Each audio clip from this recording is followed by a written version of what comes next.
I am furloughed, so no employment, I guess.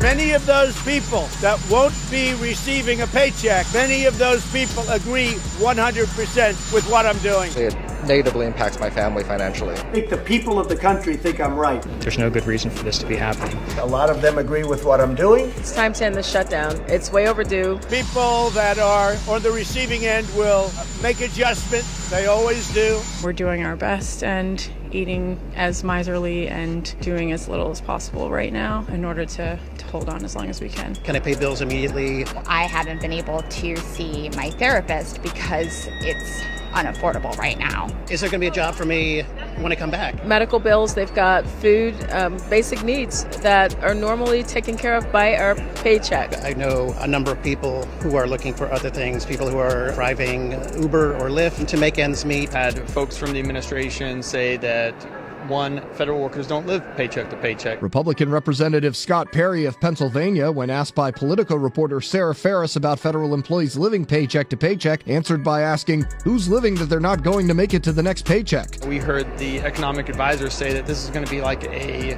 vacation for federal workers. They can't go to work, and so then they have the vacation, but they don't have to use their vacation days. So we've seen a complete disconnect from the administration. I can relate. This isn't going to end when they turn the government back on. People are in debt already.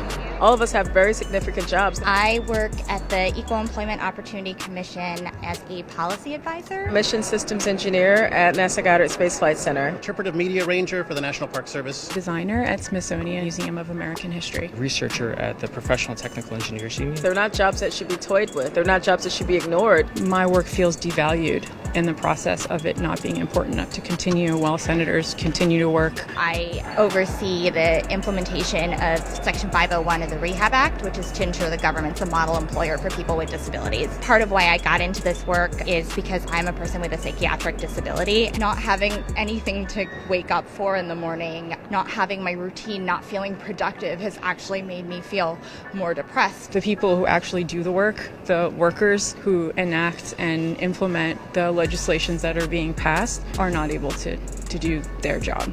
In the military, we demand our leaders to lead. I think anybody in America who votes demands our leaders to lead. I feel, as I think many people do, a bit like a pawn. They're using us as a bargaining chip. We need to deal with certain policy issues. We need to have those debates, those tough debates. If we don't get what we want, one way or the other, I will shut down the government. Okay. Holding employees, federal employees, and contractors hostage is not the way to do it. To actually, hold our lives on the line like this is absolutely immoral. I wish it would end. At this point, we just want the government open. Feds want to go back to work. It's time to turn the government back on. Open the government.